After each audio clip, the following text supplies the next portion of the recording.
सामुदायिक स्वास्थ्य केंद्र में प्रसव कराने के लिए महिलाओं ने पैसे लेने का लगाया आरोप। प्रसव बाद मिलने वाली सरकारी राशि दिलाई जाने की मांग की। आपको बता दें, झांसी जिले के मऊरानीपुर सामुदायिक स्वास्थ्य केंद्र में आधा दर्जन महिलाओं ने सामुदायिक स्वास्थ्य केंद्र के अधीक्षक के नाम प्रार्थना पत्र देते हुए बताया कि शिकायतकर्ता सभी महिलाओं की डिलीवरी अस्पताल में की गई थी, तो वहीं प्रसव के बाद सरकार के द्वारा जो सहायता राशि मिलती है वह इन महिलाओं को आज तक नहीं मिली है, जबकि डिलीवरी कराए जाने के बाद 1 साल का समय भी व्यतीत होने जा रहा है। इसके साथ ही महिलाओं ने आरोप लगाया कि डिलीवरी के दौरान उनसे पैसे की वसूली की गई थी, वह वापस दिलाए जाने की मांग की गई। तो वहीं महिलाओं ने बताया कि इस पूरे प्रकरण के संबंध में स्वास्थ्य केंद्र अधीक्षक को शिकायत की गई थी, लेकिन आज तक कोई निस्तारण नहीं किया गया है। तो वहीं शिकायतकर्ता महिलाओं ने बताया कि उनके गांव की आशा पर भी कई तरह की गंभीर आरोप लगाकर नोटिस दिए हैं, जो कि झूठे हैं। साथ ही आरोपों की निष्पक्ष जांच कराए जाने की मांग महिलाओं के द्वारा की गई। साथ ही चेतावनी दी गई कि अगर उनकी समस्या का समाधान नहीं होता है तो वह झांसी जिलाधिकारी के समक्ष शिकायत करने को मजबूर होगी। पंकज रावत की रिपोर्ट।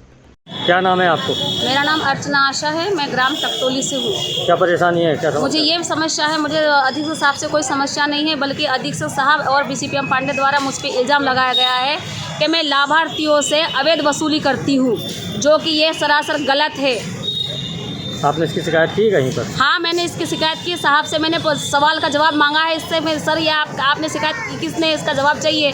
तो साहब ने उल्टे मुझे डांटा है, कह रहे कि नहीं, इसका मेरे पास कोई सवाल नहीं है। तो क्या कह रहे हैं? आपने उनसे कहा तो ये कह रहे मेरे पास कोई सवाल नहीं है, मुझसे मत बात करो। अधिक आप कहाँ जाओगे शिकायत करने के लिए? वो कह रहे कि पांडे से बात करो। मैंने पांडे से बात की तो पांडे कह रहे कि मुझसे मत बात करो। जब आपकी सुनवाई यहाँ पर नहीं हो रही है तो आप कहाँ शिकायत करोगे? तो मैं डीएम ऑफिस चली जाऊँगी अपने पूरे लाभार्थियों को लेके। मेरे लाभार्थियों का किसी का 9 महीने हुआ, किसी का 8 महीने में हुआ, किसी का 1 साल हुआ, अभी तक पेमेंट भी नहीं आया है इसका JSY का। और इतना ही नहीं, मेरे लाभार्थियों से 5-5 हज़ार रुपये भी लिए गए हैं डिलीवरी के। किसने लिए हैं? स्टाफ नर्सों ने लिए गए हैं। 5-5 हज़ार रुपये प्रत्येक डिलीवरी से लिए, किसी के 2,000 लिए, किसी के 5,000 लिए, किसी के 3,000 लिए। ये मेरे लाभार्थी गवाह है इस चीज़ के लिए, आप पूछ सकते हो। लाए हम तो खुद आए हैं। क्या नाम है आपका? कहाँ के रहने वाली हो? टकटोली। तो क्या समस्या है आपकी? डिलीवरी के पैसे नहीं मिले। कब से नहीं मिले? कितने दिन हो गए? 7 महीना। 7 महीना। आपने कहा नहीं अधीक्षक साहब से कि हमारा पैसा नहीं मिला? कहा था। अच्छा, और लेकिन पैसा डाले ही नहीं है। और अस्पताल में आपको डिलीवरी का पैसा लगा है? हाँ, 5,000 रुपये। किसको दिए थे आपने? स्टाफ नर्स को। तो आपने इसकी शिकायत अधीक्षक से नहीं की? की थी। ठीक थी। अब क्या चाहती हो आप?